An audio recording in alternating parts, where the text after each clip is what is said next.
Seigneur, je t'invite pour écouter la parole éternelle, car c'est l'heure du choix. C'est l'heure du choix. C'est l'heure du choix. C'est l'heure du choix.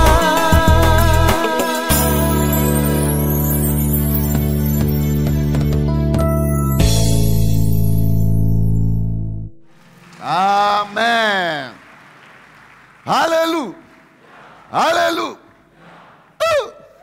La joie du Seigneur, c'est notre force. Est-ce que quelqu'un est dans la joie ce matin? Oh oui. Moi, je suis dans la joie quand on me dit « Allons à la maison de l'Éternel ». Qu'il pleuve ou qu'il neige, qu'il vente ou qu'il chauffe, je viens à la maison de l'Éternel. Alléluia.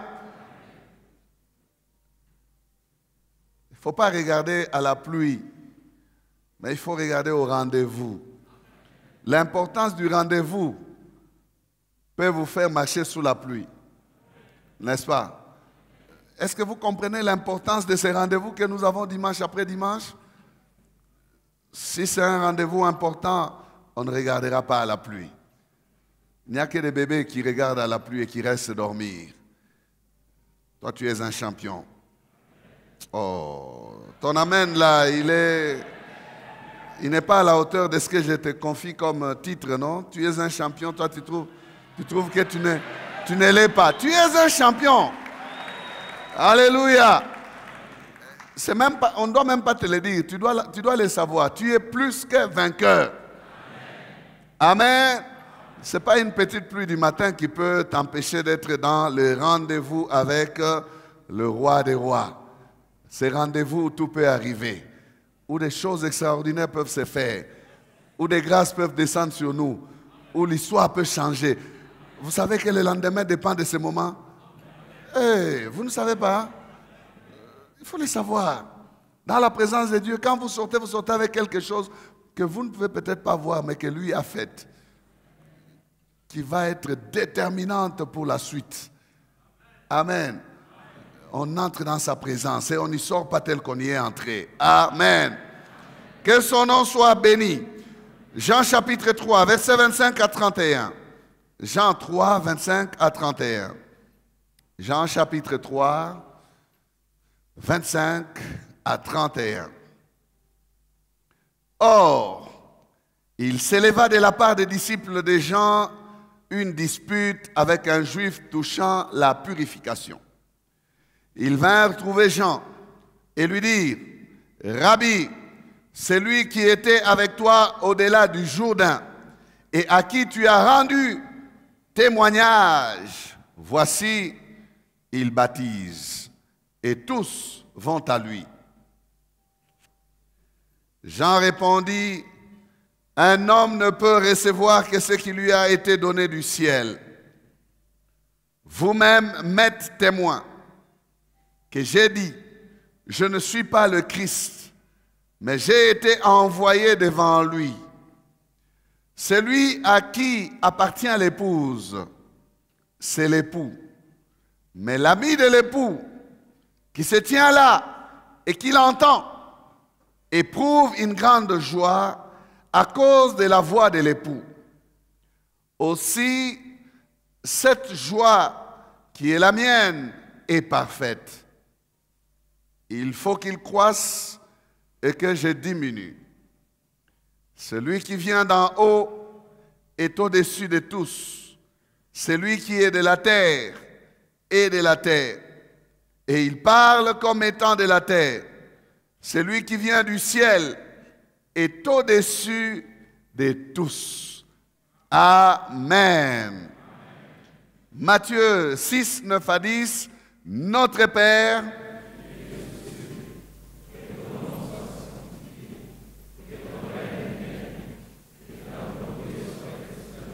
comme au ciel. Amen. Bon appétit. Voilà, bien-aimés, nous continuons et nous sommes encore dans sur terre comme au ciel. Brièvement, sur terre comme au ciel, c'est STCC, n'est-ce pas? STCC. Donc, au lieu de toujours de dire sur terre comme au ciel, quand tu entends STCC, tu sais. STCC. STCC 3. Troisième message. Sur terre comme au ciel. Je prends pour sujet pour ce troisième message. Un homme ne peut recevoir que ce qui lui a été donné du ciel. Amen. Un homme ne peut recevoir que ce qui lui a été donné du ciel. Parole de Jean-Baptiste.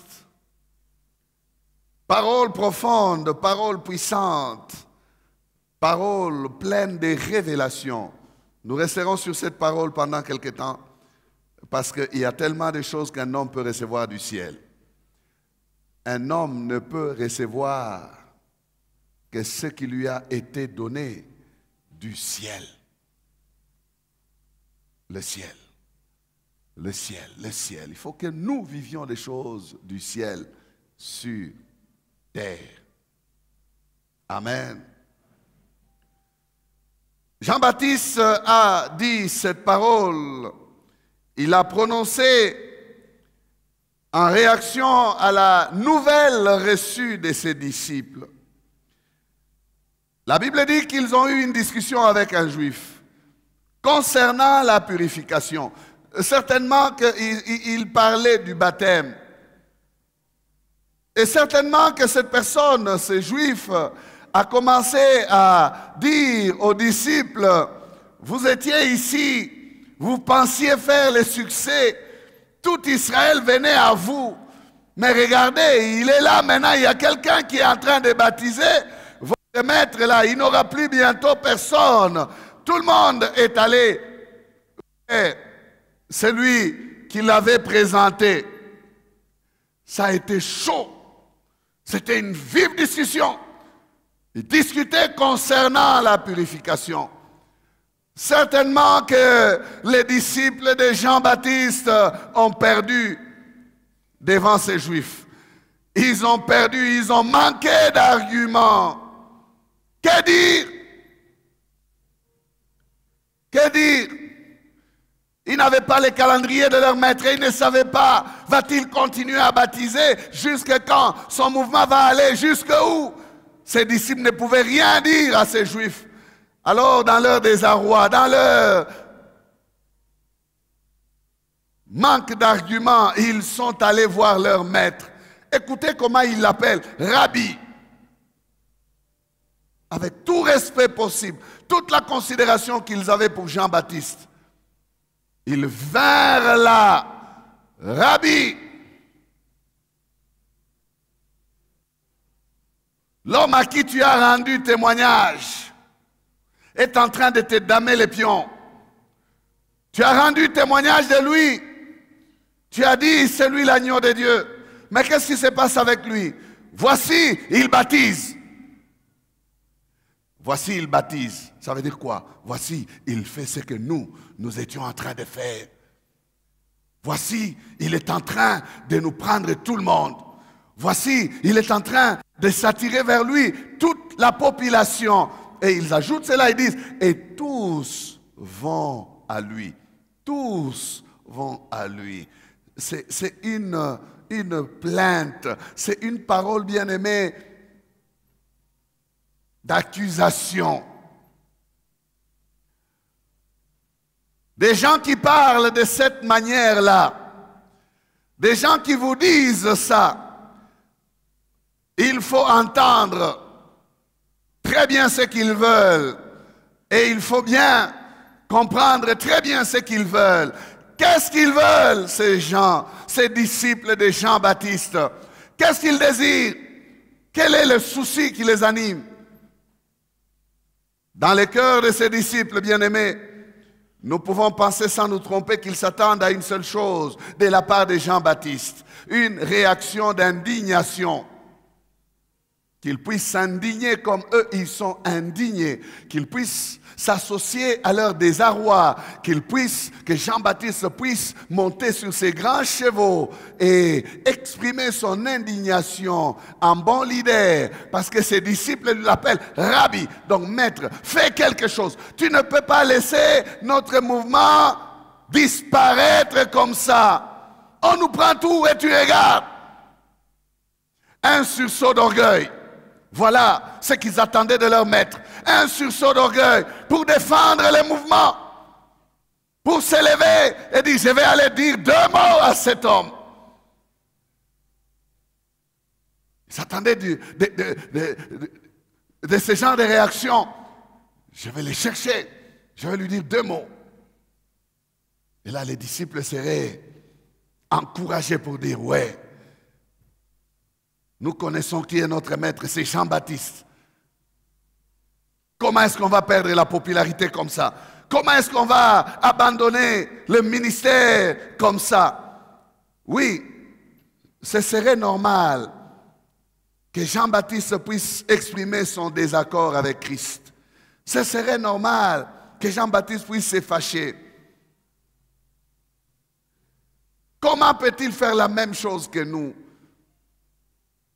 Ça, c'est mon mandat, c'est ma mission. Comment peut-il empiéter sur mon territoire? Ça serait normal, bien-aimé. On pouvait même s'attendre à ce que Jean-Baptiste pique réellement une colère et qu'il puisse monter des stratégies pour faire revenir le peuple vers lui. J'ai dit ce serait normal, mais Jean-Baptiste ne l'a pas fait.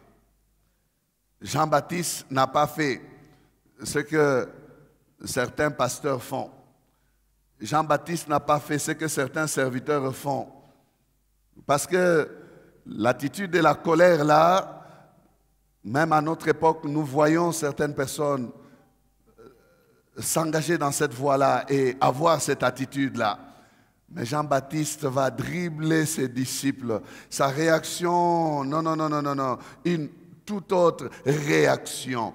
Parce que entendre les rapports des disciples, on entend les sentiments qu'il y a derrière ces rapports. C'est empêche-les à baptiser. Défends-nous devant ce qu'il a commencé à faire. Pourquoi il fait comme nous? Arrête-les! Voilà les sons que l'on entend derrière les rapports des disciples. C'est un son de mécontentement derrière ces rapports. C'est un son, bien-aimé, de jalousie derrière ces rapports. Mais Jean-Baptiste ne s'engage pas dans ce chemin-là. Il ne s'engage pas là où l'attendent ses disciples. Il les dribble. Jean-Baptiste est un homme spirituel. Jean-Baptiste est un homme spirituel. Jean-Baptiste est un homme qui a une attitude spirituelle.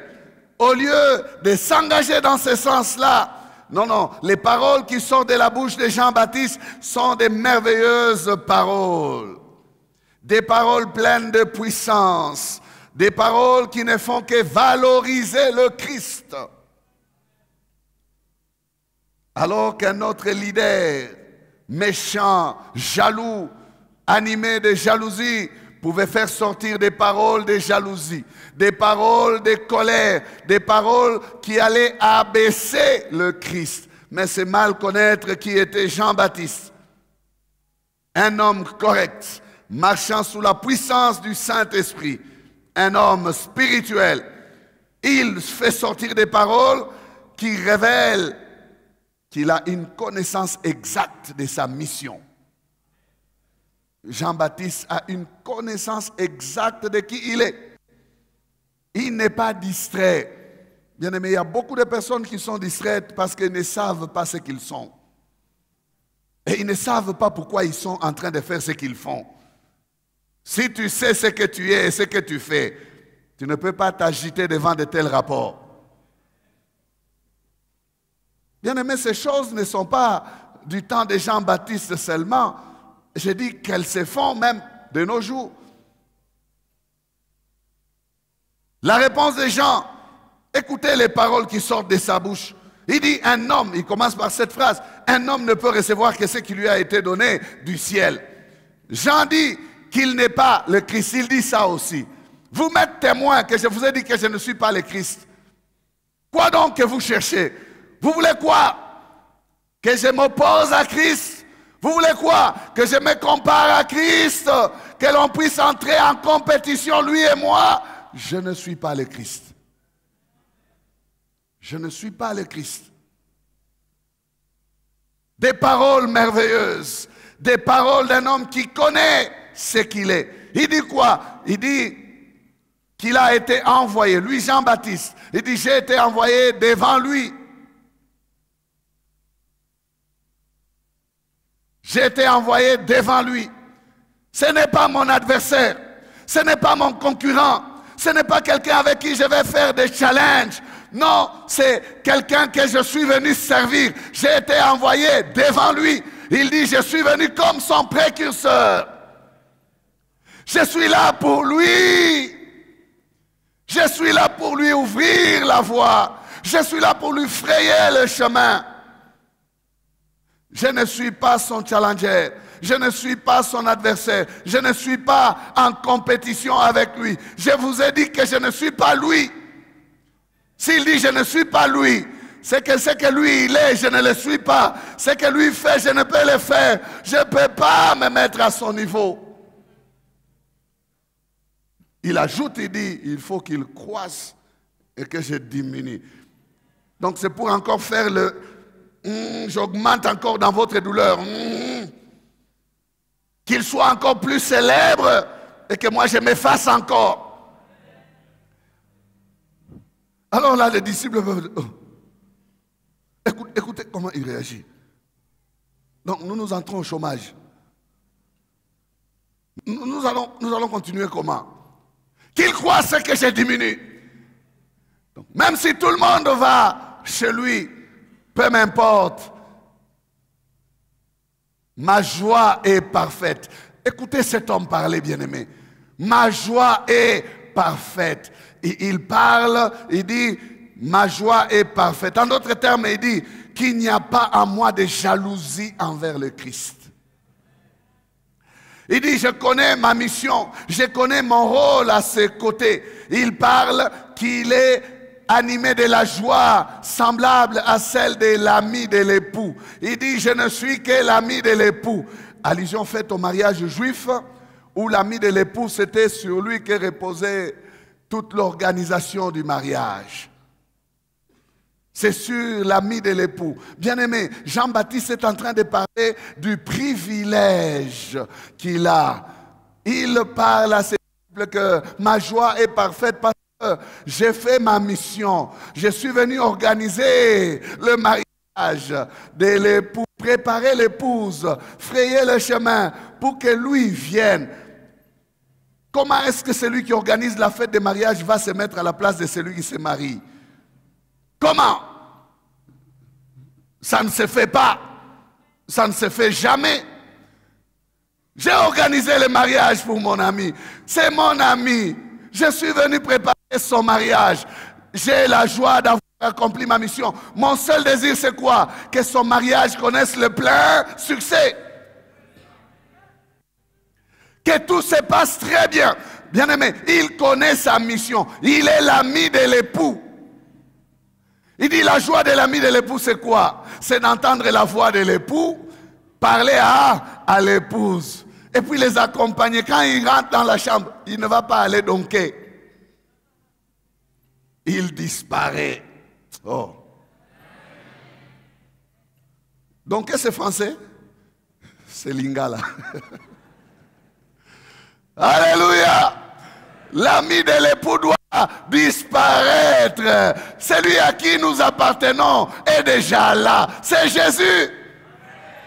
Il dit, mais ceux qui battent yanga wapi. Nini kuna na kat. Laissez ces gens partir chez lui. C'est pas mon affaire. Il est venu pour eux. Il est venu pour qu'ils aillent chez lui. S'ils commencent à aller chez lui, ce n'est pas mon problème. Amen. Ce n'est pas mon problème. Ce n'est pas mon problème. Il dit, lui, il est d'en haut. C'est lui qui vient d'en haut et au-dessus de tous. Oh, Jésus est au-dessus de tous. Qui est cet homme qui a la folie de se comparer à Christ? Quel est cet homme qui a la maladie de se croire qu'il est le Christ? Il est au-dessus de tous. Il dit, c'est lui qui vient d'en haut. Et ces paroles sont des paroles du ciel. Sa vie, c'est une vie céleste. C'est lui qui est de la terre. Il parle à la manière de la terre. C'est lui qui est de la terre et en dessous de celui qui est du ciel. Si je fais quelque chose pour contribuer à ce que ce qui est du ciel s'installe, je n'ai pas de problème. C'est ma mission. Bien-aimés, beaucoup d'entre nous, nous souffrons. Nous souffrons de haine, nous souffrons de jalousie, car nous sommes aveuglés par notre ignorance. Ignorance sur ce que le ciel est capable de faire. Beaucoup de personnes souffrent de jalousie. Beaucoup, même dans les familles, dans les services au travail, dans les entreprises, dans le pays, parmi les politiciens, la haine, la jalousie. Pourquoi? On est ignorant sur ce que le ciel est capable de faire. Ce matin, mon but est que chacun puisse connaître et comprendre qu'un homme ne peut recevoir que ce qui lui a été donné du ciel. Un homme ne peut recevoir que ce qui lui a été donné du ciel. Si c'est le ciel qui lui a donné, tu ne pourras rien. Reste tranquille. Arrête de tenter ce que tu veux tenter là. Tu ne réussiras pas. On est jaloux parce qu'on est ignorant. Sortons de l'ignorance, frères et sœurs, et sachons que le ciel fait des choses. Le ciel donne des choses. Le ciel opère encore. Le ciel qui est ouvert continue à agir aujourd'hui encore. Amen. On se lance dans des querelles sur le leadership. On se bat sur des positionnements. On empoisonne. On bouscule à gauche. On pousse à droite. On joue au coup de coude. On veut se positionner. On veut confirmer et affirmer qu'on est leader. Mais on ne reconnaît rien de ce que le ciel est capable de faire. Là, on perd le temps. On perd le temps. Bien-aimés, je suis ici ce matin, officiellement mandaté pour attester cette vérité, qu'un homme ne peut recevoir que ce que le ciel lui a donné. Si vous le voyez recevoir ce que le ciel lui a donné, vous n'avez rien à faire. Si le ciel vous a dévancé pour commencer à lui donner des choses, vous ne pouvez pas les lui ravir. Vous ne pouvez rien faire, même si vous êtes jaloux, à moins que vous les tuiez. Vous les tuez, vous l'enlevez, mais vous ne gagnerez rien. Parce que le ciel n'avait pas destiné ces choses-là à vous. Non, non, c'est à lui.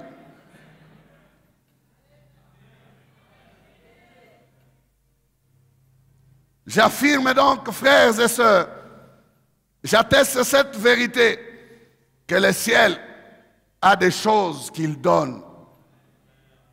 Et il y a sur la terre des hommes qui reçoivent des choses du ciel. Alléluia. Il y a sur la terre des hommes qui reçoivent des choses du ciel. Des hommes qui reçoivent des choses d'en haut. Des hommes qui reçoivent des colis que Dieu a bien préparés pour eux. Des hommes que Dieu connaît, qui sont sur terre et qui reçoivent des choses du ciel. Cette parole est une parole pleine de connaissances. Ce n'est pas une parole de faiblesse, non. Ce n'est pas une parole d'irresponsabilité, non. Les gens qui raisonnent vous diront, vous parlez du ciel. Vous avez déjà reçu quelque chose du ciel. Soyez réalistes. Non, non, c'est une parole pleine de réalisme. C'est ça même ce qui est chrétien. Amen. À moins que vous ne soyez pas chrétien. Si vous êtes chrétien, cette parole est réelle. Elle est vraie. Amen. Ce n'est pas une parole d'irresponsable, non. C'est une parole pleine de responsabilités. Une parole de connaissance. Une parole qui nous révèle la puissance du ciel. La puissance du ciel. Le ciel est puissant. Je ne cesserai jamais de le dire, de le témoigner. Mon pasteur m'a abandonné entre les mains du ciel. Il me disait, frère, regarde au ciel. Le ciel là, j'en connais quelque chose, frère. Là où j'ai demandé à l'homme, il m'a dit, je ne suis pas ton patron. Pourquoi tu me parles à moi? Regarde au ciel. Regarde au ciel, frère. Regarde au ciel. J'ai dit à quelqu'un ici, regarde au ciel. Regarde au ciel. Regarde au ciel. Regarde au ciel. Si tu regardes au ciel, tu ne seras jamais déçu. Si tu regardes au ciel, tu ne seras jamais abandonné. Si tu regardes au ciel, tu ne seras jamais dans les pleurs, dans les mécontentements. Parce que tu auras détourné ton regard de l'homme. L'homme qui déçoit, l'homme qui trahit, l'homme qui jalouse. Tu auras la paix parce que tu dépendras que du ciel. Tu ne seras pas déçu. On est déçu pourquoi? Parce qu'on a pris tout notre poids, on l'a pris sur un homme. Un homme qui peut se fatiguer, qui va te dire, tu pèses sur moi. Pourquoi tu pèses trop sur ma vie comme ça? Hein? Chou Campbell était. On est déçu à cause de cela. Chou Campbell. Quand il te dit, Chou Campbell, je suis butamba shakubeba. Shuni bebe kotena kilo. Apana, mina choka, shuka.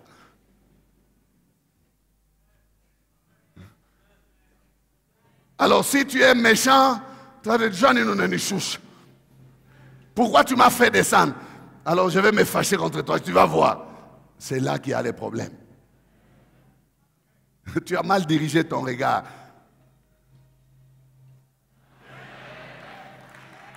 Dirige-les vers le ciel. Il y a l'effort au ciel.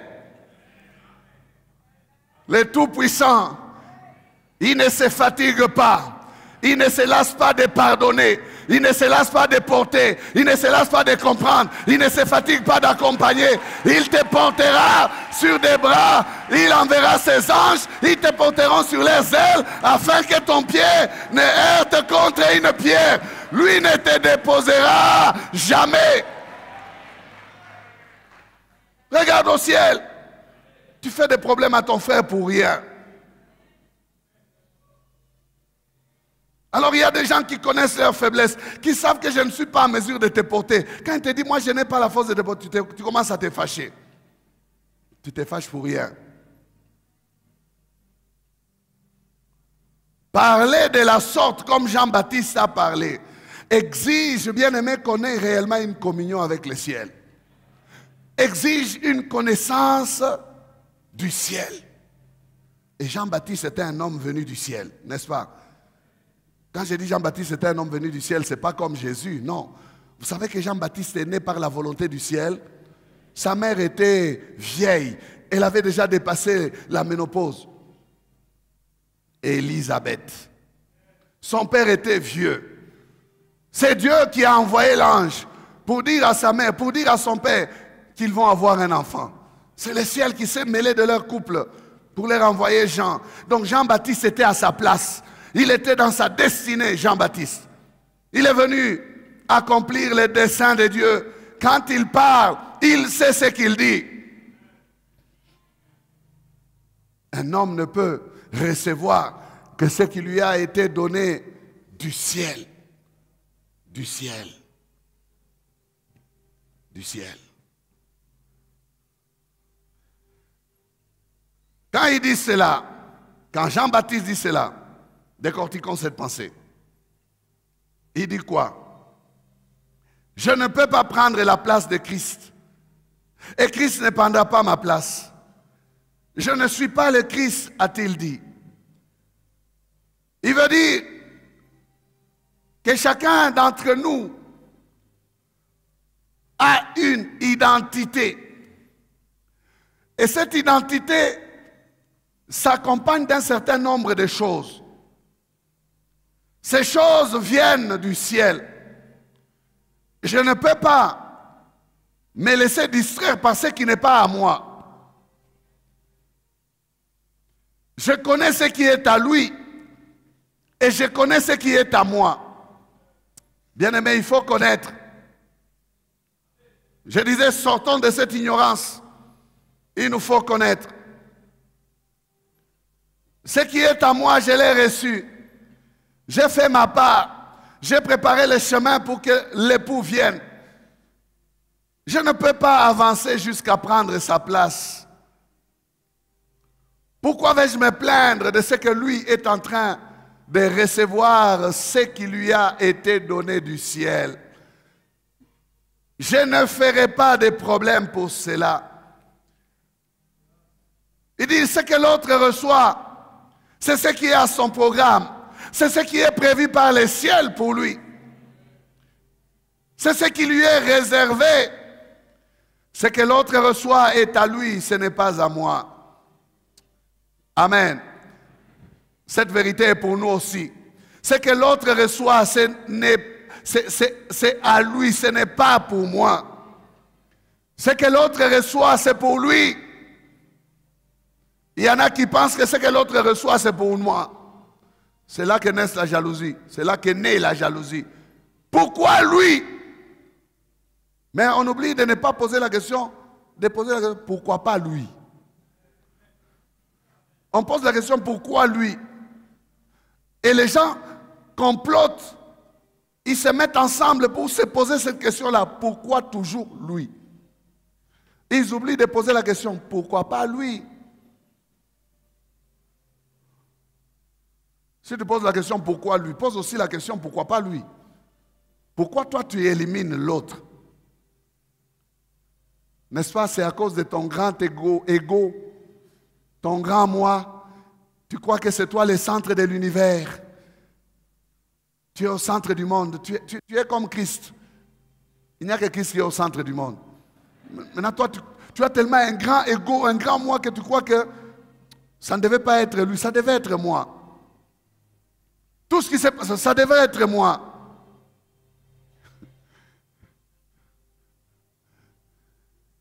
Je n'oublierai pas cette affaire.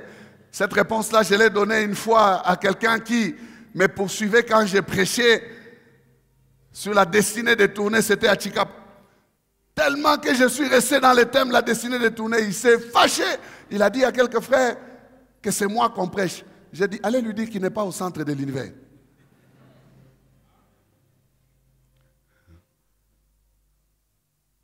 Lorsque tu te crois concerné par quelque chose, pose-toi la question, est-ce que c'est moi ou c'est pas moi? Ça peut ne pas être toi. Il y a des gens qui croient que c'est lui. Non, non, non, c'est moi. Oh non, c'est moi. Le message là, c'est moi. Oh, non. Le Saint-Esprit te parle. Répands-toi, humilie-toi au lieu de faire des problèmes à celui qui prêche. Ne fais pas de problèmes à celui qui prêche. Toi, répands-toi. Il dit non, c'est moi qu'on prêche. Comment tu sais que c'est toi? Non, je ne serai pas jaloux de l'autre. Parce que je sais que le ciel est capable de donner à l'autre ce que moi je n'ai pas. Je ne peux pas limiter le ciel. Je ne peux pas contrôler le ciel. Pourquoi est-ce que je vais me mettre en tête que ce qui est à l'autre devait être à moi? Il a sa destinée, j'ai ma destinée. Nous allons plus loin dans notre jalousie au point de faire l'autre responsable de ce que nous manquons. Au point de faire de l'autre responsable de ce que nous n'avons pas. Au point de faire de l'autre responsable de nos misères. C'est parce que l'autre est là. On accuse que l'autre, on ne regarde pas ce qu'on est soi-même. On veut la misère de l'autre, mais on ne voudrait pas vivre cette misère-là. Pourquoi sommes-nous si méchants? Pourquoi? Ces gens, ils ont un rapport de jaloux. Jean-Baptiste les regarde, il dit, si vous dites qu'il baptise, vous voulez dire qu'il n'a pas le droit de baptiser? Il dit, entre nous un peu, le créateur de l'univers, descendu comme Emmanuel sur terre, il vient là, il commence à baptiser, il doit te demander à toi la permission. Jean-Baptiste sait ce qu'il est. Il dit, vous voyez bien, le Fils de l'homme, vous le connaissez. Quand j'ai dit voici l'agneau de Dieu qui ôte le péché, j'ai dit que c'est lui qui va nous sortir de la situation dans laquelle nous sommes du péché. Il a une mission, il a un mandat. C'est lui le Messie. Est-ce que vous savez vraiment ce que ça représente que de les présenter comme je l'ai présenté? Vous dites qu'il ne peut pas baptiser? Ça va bien dans votre pensée? Vous croyez que lui doit être inférieur à moi, Jean-Baptiste? Non, il est au-dessus. Il est au-dessus. Quand vous dites que tous vont à lui, vous croyez qu'il ne mérite pas que tous aillent chez lui?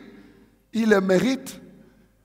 Ne dira-t-il pas lui-même, venez à moi, vous tous qui êtes chargés, fatigués, venez à moi. C'est l'adresse par excellence.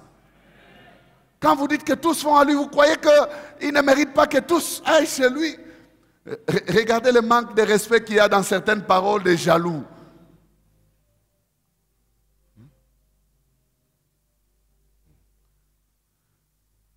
Tu mets ton vêtement, les jaloux te regardent et disent, oh, Elambo, Sokungana, Latiango. Donc il est en train de te dire, tu n'as pas de corps.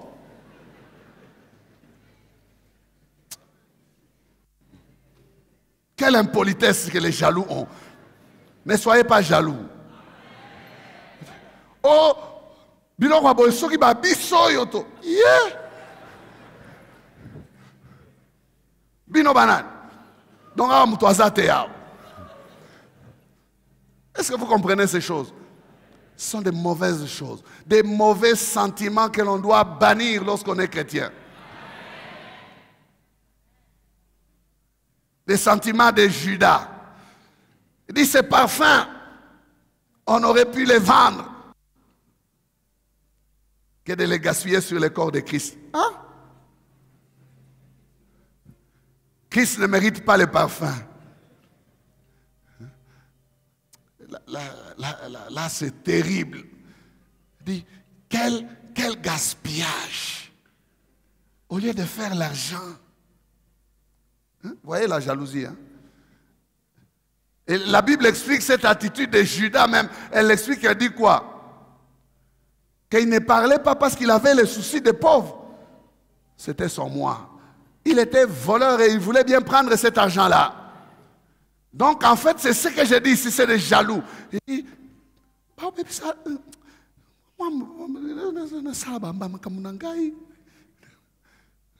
perte. Il trouve que Jésus, c'est une perte.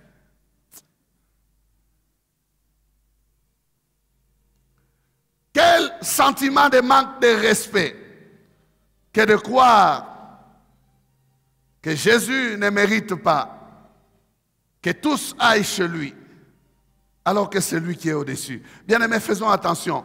Alors, regardez avec Caïn. Lorsque le ciel a désapprouvé son offrande, pour Caïn, c'était la faute d'Abel. Sa colère s'est dirigée contre Abel. La colère de celui qui échoue se dirige vers celui qui réussit. Pourquoi? Parce qu'il n'a pas la connaissance de ce que le ciel est capable de faire. Parce que pour lui, il croit que l'autre a pris sa place, l'autre a pris sa réussite, l'autre a pris son succès, l'autre a pris ses grâces, a pris pour le monde sa chance. S'il n'était pas là et que j'étais seul, le ciel serait obligé de faire descendre ça sur moi. C'est comme ça que Caïn pensait. Qu'Abel disparaisse, comme ça la prochaine visitation de Dieu, tout va descendre sur moi. Ils étaient que deux, à part leurs parents. Voilà la tactique du méchant, la tactique du jaloux. Ôte-toi de là, que je m'y mette. Dieu pourtant avait prévenu Caïn de ne pas continuer dans sa jalousie. Il lui dira, Genèse 4, 6, 7, et l'Éternel dit à Caïn, pourquoi es-tu irrité, donc fâché? Et pourquoi ton visage est-il abattu?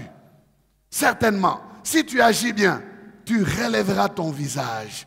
Et si tu agis mal, le péché se couche à la porte et ses désirs se portent vers toi. Mais toi, domine sur lui. Dieu demande à quelqu'un ici, comme il a demandé à Caïn, d'agir bien pour relever son visage. Tu passes ton temps à abaisser ton visage à cause de ta jalousie, des sentiments de bassesse, des sentiments terre à terre, des sentiments animaux, terrestres, charnels. Dieu veut que tu relèves ta tête. Si tu relèves ta tête, tu parviendras à regarder au ciel. Tu verras que le ciel a encore du potentiel pour toi. Il y a encore des choses pour toi.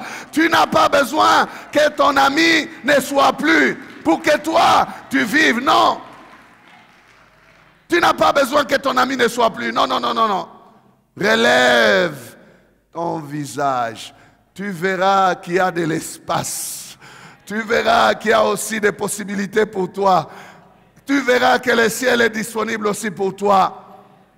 Si Caïn ne tuait pas Abel et qu'il a rangé, qu'il marchait dans la victoire sur les péchés qui étaient tapis à sa porte,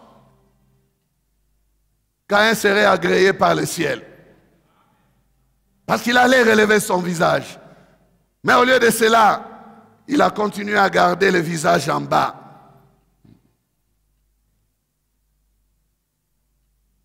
S'il y a quelqu'un qui peut faire un effort pour améliorer sa relation avec le ciel, c'est toi-même. C'est toi-même. Abel n'y est pour rien, Caïn. Abel n'y est pour rien. Dis à ton voisin, Abel n'y est pour rien. Bon, ajoute maintenant, je ne suis pour rien. C'est toi-même. Oh, ajoute, non? Dis, c'est toi-même. Je n'y suis pour rien. Je ne prends pas ta place. Je ne prends pas tes choses. Je n'ai pas pris tes choses. Je n'ai pas occupé ta place. Je n'ai pas pris rien, rien, rien, rien. C'est toi-même. Toi est le ciel. Moi est le ciel. Ce qui est à toi est à toi. Ce qui est à moi est à moi. Je n'y suis pour rien. Je n'y suis pour rien. Je n'y suis pour rien. Je n'y suis pour rien. Si ça ne marche pas chez toi, ce n'est pas moi ou... Pourquoi tu ne le fais pas?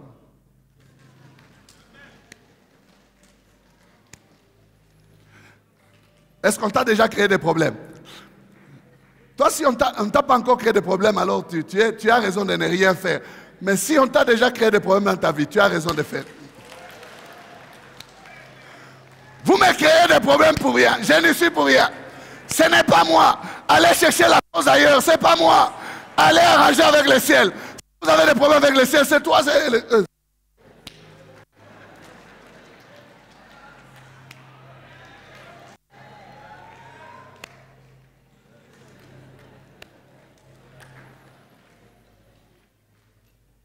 Trop de problèmes. Oh, c'est toi. On veut à ce qu'il accepte même ce qu'il n'est pas. Oh, comment? Vous m'êtes témoin. Je ne suis pas le Christ. Vous m'êtes témoin, je vous ai dit. Vous êtes venu me demander, c'est toi le Christ? Ils étaient en train de trembler à cause des choses que Jean faisait. Israël était secoué, tout le monde allait vers Jean. Jean a dit, je ne suis pas le Christ.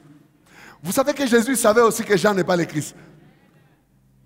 Jésus a parlé aussi aux Juifs, il dit, vous êtes allés, vous vouliez vous chauffer chez Jean, vous êtes allés lui faire des problèmes, mais il n'était qu'une petite lampe qui brillait.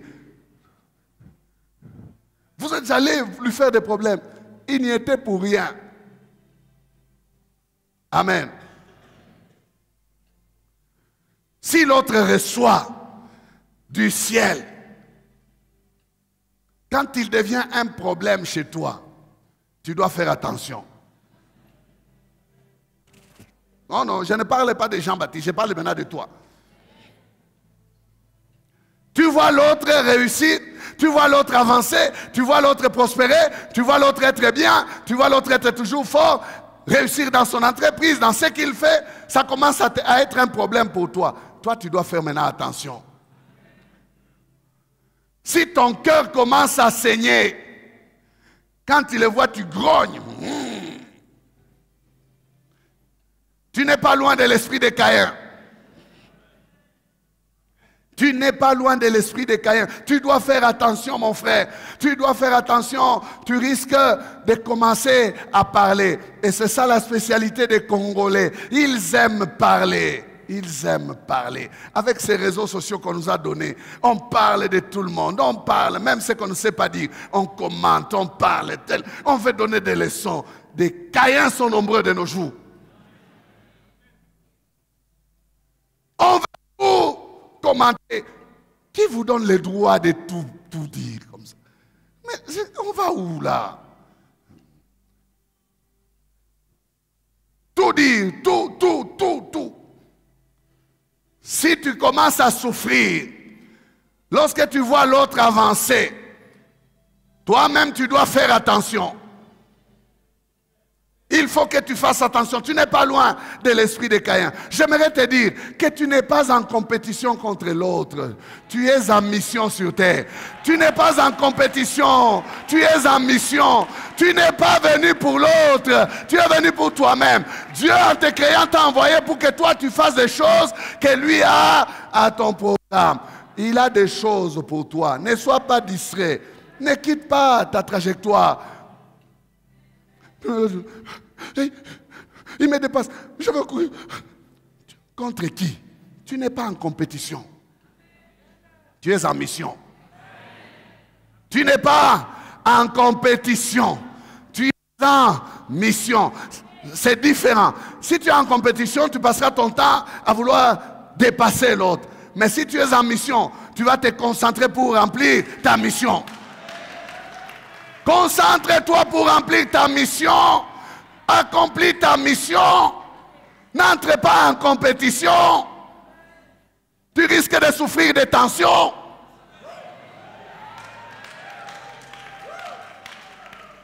Tu auras mal au cœur. Tu vas avoir des maladies cardiovasculaires. Des maladies, des soucis. Pourquoi lui? Pourquoi lui? Pourquoi lui? Parce que le ciel, parce que le ciel, parce que le ciel. Un homme ne peut recevoir que ce qui lui a été donné du ciel. Bien-aimé, ne laisse pas les mauvais sentiments là ronger ton cœur. Non, ce matin tu dois abandonner ça. Jean-Baptiste avait très bien compris ces choses. Il dit, si même je dois m'effacer, ce n'est pas un problème. Il savait que Jésus n'y était pour rien. Il poursuivait son parcours et Jean-Baptiste savait qu'il achevait le sien. Lui va continuer, moi je vais arrêter. Il savait qu'il est venu pour lui passer le relais, aplanir le chemin, et lui va marcher, il va continuer. Un homme ne peut recevoir que ce qui lui a été donné du ciel. Bien-aimé, cette parole, c'est une parole de contentement. Elle confesse le contentement. Celui qui sait confesser cette parole reconnaît avec gratitude la bonté du ciel à son égard. Mais pas seulement à son égard, à l'égard aussi de l'autre. Il ne menace pas le ciel en levant les poings pour dire « Pourquoi je n'ai que ça ?» Il prend au contraire en compte la souveraineté du ciel. Vous savez qu'il y a des gens qui menacent le ciel en levant les poings. « Seigneur, pourquoi est-ce que tu permets ça? Si tu existais vraiment, pourquoi est-ce que tu laisses faire ça? » On menace le ciel. Mais quand on dit un homme ne peut recevoir que ce qui lui a été donné du ciel, ça veut dire quoi? Si c'est tout ce que le ciel a réservé pour moi, je le bénis pour cela. Si ce que je suis, c'est ce que le ciel a voulu que je sois, je rends grâce au Seigneur pour cela. Amen. Une parole de contentement. Comme je disais plus haut, ce n'est pas une parole de faiblesse, d'irresponsabilité, non. Mais on reconnaît que le ciel a fait de vous ou de soi ce qu'on est. Il n'y a pas de tristesse dans cette parole. Il n'y a pas de regret dans cette parole. Il n'y a pas même de sentiment d'impuissance ou d'incapacité dans cette parole. Non. Il n'y a qu'une reconnaissance que si ça vient du ciel, c'est que c'est ce que le ciel a pour moi. Il n'y a pas une sorte de fatalité aussi, non, non. Pour dire, ça ne devait qu'être que ça, je ne peux rien, je ne pouvais avoir que ça, je ne peux pas échapper. Non, non, ce n'est pas dans ce sens-là. Jean-Baptiste ne regrette pas de perdre. Jean-Baptiste ne regrette pas de ne plus avoir la foule. Jean-Baptiste ne regrette pas de finir, non. Mais Jean-Baptiste se réjouit de ce que Christ commence. Tu n'as pas compris. Il ne regrette pas pour lui, non. Il se réjouit pour Christ. Celui qui se contente de ce que lui est et de ce que lui a, il peut se réjouir de ce que l'autre bénéficie. Mais celui qui ne se contente pas de ce que lui est, de ce que lui a, il va chercher à faire des problèmes à ce que l'autre a. Parce qu'il n'est pas content de se dire, oh, il y a quelqu'un d'autre. Jean-Baptiste ne pleure pas de ce qu'il est en train de perdre, non. Jean-Baptiste ne regrette pas de ce qu'il est en train de finir, non. Mais Jean-Baptiste se réjouit de ce que Christ commence. Bien-aimés, apprenons à nous réjouir des autres. Apprenons à partager la joie des autres. Apprenons à être contents des autres. Apprenons à bénir les autres. Apprenons à célébrer avec les autres. Dieu fait chaque chose bonne en son temps. Si c'est le tour de ton frère, réjouis-toi avec ton frère. De toutes les façons, ce n'est qu'un échantillon pour toi, pour savoir que ton père est capable. Où est le problème?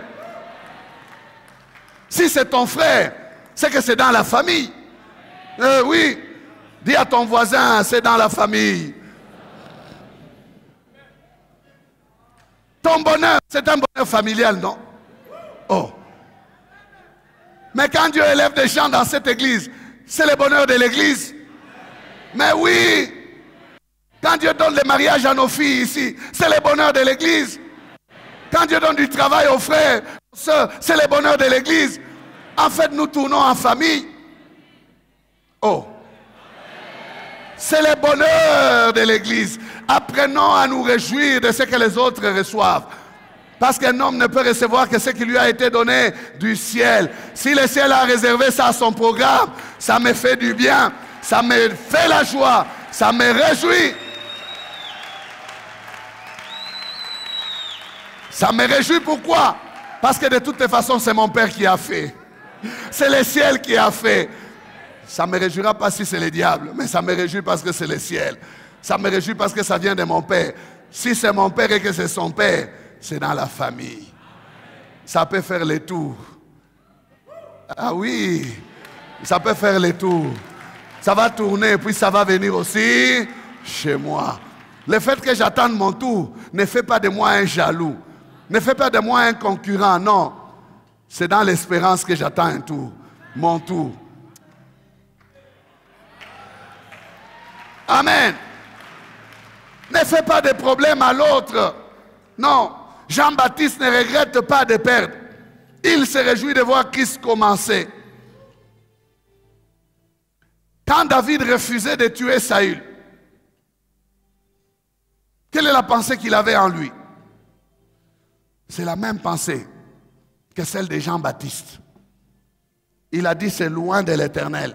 Donc le ciel l'a placé là. Qui suis-je moi pour l'enlever? Si le ciel m'a choisi moi David, c'est le même ciel qu'il avait choisi lui. Si lui est encore vivant, le ciel qui a mis fin à son règne doit mettre fin aussi à sa vie. Mais il y a des gens qui veulent précipiter les choses. Non, non. Qui suis-je moi pour mettre la main sur loin de l'Éternel? C'est lui qui l'a placé là. Il n'a qu'à les retirer de là. Ce n'est pas moi. C'est pourquoi David est appelé l'homme selon le cœur de Dieu. Le cœur de David est céleste. Un cœur qui a des attitudes du ciel. Que celui qui l'a oint puisse lui-même se charger de l'enlever. Quel cœur des grands.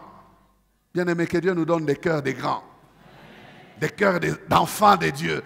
Des cœurs d'en haut. David voyait le ciel. Il voyait Dieu.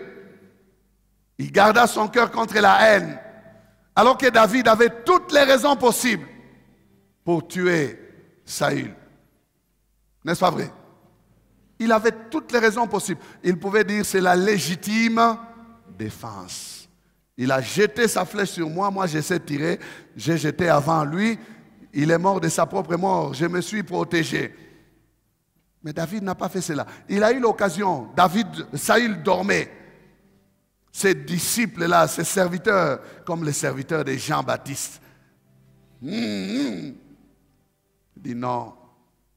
Il a voulu toucher son cœur abattu. Il a coupé seulement un morceau de son vêtement. Il l'a amené avec lui. Écoutez comment Saül va parler du ciel. Quand il va reconnaître que David est bien intentionné plus que lui. 1 Samuel 24, 20 à 21. Il dit ceci. Si quelqu'un rencontre son ennemi, le laisse-t-il poursuivre tranquillement son chemin? Que l'Éternel te récompense pour ce que tu m'as fait en ce jour. Maintenant voici, je sais que tu régneras et que la royauté d'Israël restera entre tes mains. Alléluia. C'est Saül qui parle. Si quelqu'un rencontre son ennemi, le laisse-t-il poursuivre son chemin? Hein? Il faut avoir un cœur. Hein? L'occasion propice est là. Hein? Un bon méchant animé de l'esprit de vengeance. Tout qu'on a isha n'a pas galé. Tout s'il s'en a galé. Enough is enough. Hein? Comment on dit en anglais? Hein?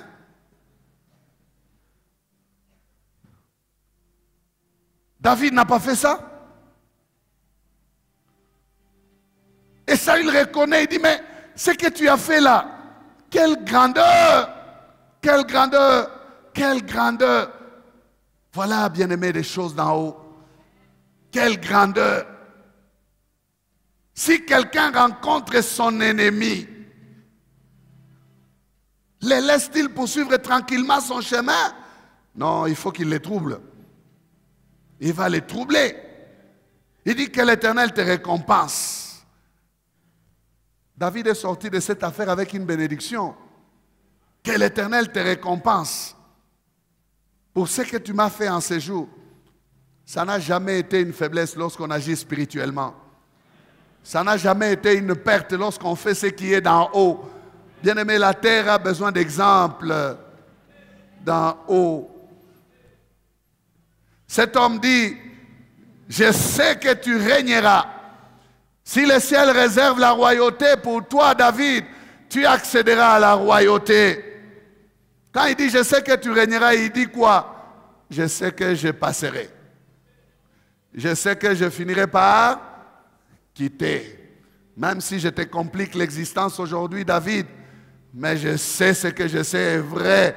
Toi, tu t'assieras là où je suis. Alors, ces problèmes, bien-aimés, il y a des gens qui savent. Ils sont dans la théorie de... Vous connaissez cette théorie? Tubiko se shebote.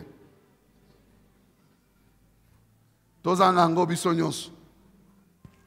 Puisque je sais que tu seras ici, je dois tout faire pour t'empêcher, parce que moi je vais quitter. Il y en a qui disent, avant que je ne quitte, tu dois disparaître. Sentiment de bassesse. Jalousie extrême. Méchanceté avérée. Nous allons perdre nous tous. Oh, Si toi tu as envie de perdre, tu sais que tu es en train de perdre, mais laisse les autres bénéficier. Pourquoi cette méchanceté-là? Alors que personne ne va en jouir. Oh, mais qu'est-ce qui se passe? Non, non, nous tous nous allons rater. Oh. Méchant. Saül le sait. Il dit, le ciel t'a choisi. Je vais finir par partir et tu vas me remplacer. David le savait aussi. Voilà pourquoi David a laissé le ciel s'occuper de Saül. Même lorsque quelqu'un va venir lui dire qu'il a tué Saül, à ce moment-là, David a eu raison de tuer cet homme-là. Pour dire, qui t'a demandé de mettre la main sur loin de l'Éternel?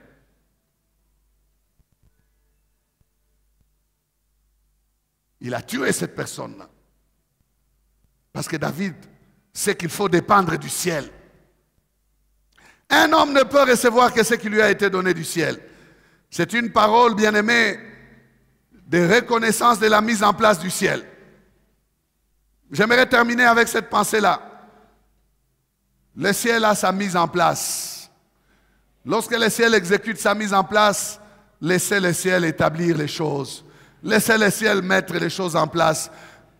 Jean-Baptiste savait que le temps de Christ était en train de se manifester maintenant. Il n'a pas voulu perturber cela. C'était une mise en place voulue de Dieu, voulue du ciel, qu'il croisse et que je diminue, qu'il prenne toute son ampleur, qu'il prenne son envol, qu'il aille encore de l'avant, parce que le ciel le veut ainsi. Qu'est-ce que moi je peux y faire? Je ne peux rien faire. Bien-aimé, Dieu a depuis toujours sa façon de faire les choses. Il a sa mise en place aussi sur terre. Il a des hommes qu'il choisit sur terre. Il a des gens qu'il place sur terre. Il y a des personnes qu'il élève sur terre. Psaume 75, verset 8. Mais Dieu est celui qui juge. Il abaisse l'un et il élève l'autre. Il abaisse l'un et il élève l'autre. Frères et sœurs, acceptons la mise en place de Dieu. Acceptons la mise en place de Dieu et nous serons tranquilles et nous aurons la paix du cœur. Dieu sait toujours ce qu'il fait. Amen. Il sait toujours ce qu'il fait. Même à propos de ceux qui nous conduisent, qui nous dirigent. Acceptons, il n'y a pas de problème. La Bible dit que toute autorité vient de Dieu. Elle dit bien toute autorité vient de Dieu. Mais les hommes veulent voir par quelle manière ils viennent de Dieu. Il est venu comment? Non, non, toute autorité vient de Dieu. Oh. Église, est-ce que tu es là? Elle dit quoi la Bible? Certaines autorités viennent de Dieu. Quelques autorités viennent de Dieu. Toutes. C'est toutes ou c'est pas toutes? Comment tu ne dis pas? Oh, quelqu'un dit, je ne vais pas être ton complice, pasteur. Non, non. Dis avec moi, toute autorité vient de Dieu. Toute autorité. Toute autorité. Hein, toute. Il faut faire quoi? Se soumettre. Si tu veux des problèmes, rebelle-toi contre cette autorité, tu auras des problèmes. Sois fort alors pour avoir des problèmes. Il y a des gens qui se mêlent des choses qui ne les regardent pas. Toute autorité vient de Dieu. Où est le problème? Toute autorité vient de Dieu. Je me soumets, c'est l'autorité. C'est l'autorité, ça vient de Dieu. Laissez. Amen. Est-ce que Dieu ment? Quand il dit que ça vient de lui, toi, tu connais plus que Dieu? Eh. Oh non! Non, non, non, non, non. Il y a certaines autorités qui viennent du diable. Donc toi, tu connais bien. Tu connais.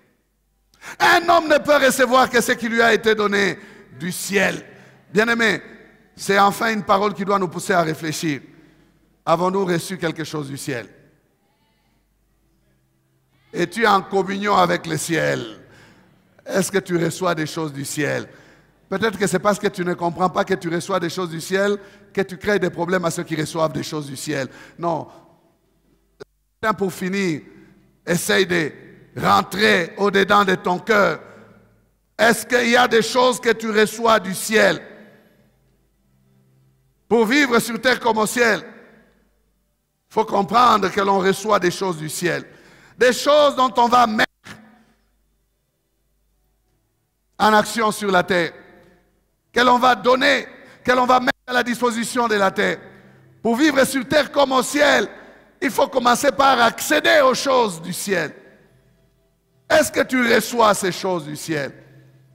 Si tu les reçois, tu dois bénir le ciel pour ce qu'il te donne. Tu dois rester en communion avec le ciel parce que ce que tu as reçu du ciel, ce n'est pas tout ce que tu dois recevoir. Tu as encore beaucoup d'autres choses que tu as besoin, dont tu as besoin. Et le ciel te réserve aussi beaucoup d'autres surprises. Parce que le ciel ne te dit pas toujours ce qu'il va faire. Reste en communion avec le ciel. Amen. Peut-être que tu n'as pas une réponse à cette question. Est-ce que tu reçois des choses du ciel? Tu te dis, c'est quoi que j'ai reçu du ciel? Est-ce que j'ai quelque chose que j'ai reçu du ciel?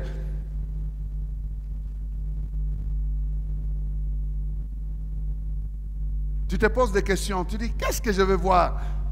Et tu peux être triste. Non. Médite très bien. Tu verras que tu as reçu déjà quelque chose du ciel. La vie que tu as. Un don du ciel. La vie que tu as, un don du ciel. Tu ne peux pas dire, je n'ai rien reçu. Tu sais que tu es ce matin-là parce que le ciel veut que tu sois là. Alors ne dis pas, moi je n'ai rien reçu. Nous baissons la tête.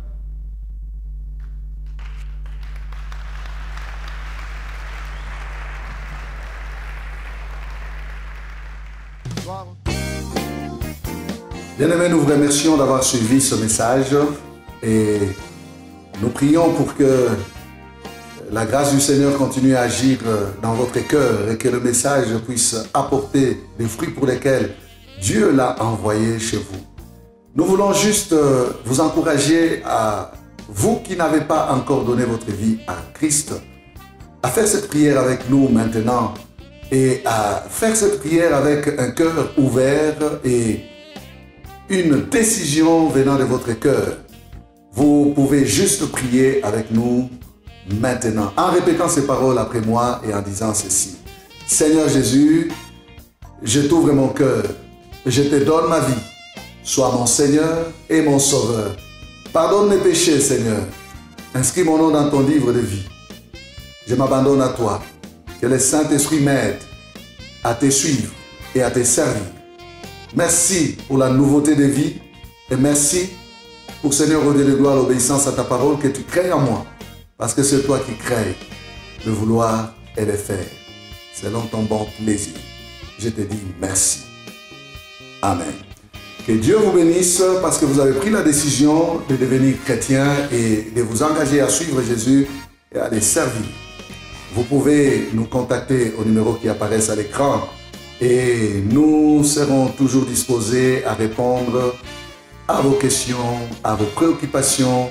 Nous sommes là pour vous servir et nous serons aussi heureux d'avoir un temps de prière avec vous dans nos installations 6 avenue Kasavubu, Sandoa, à l'église La Parole Éternelle ici à Lumbashi.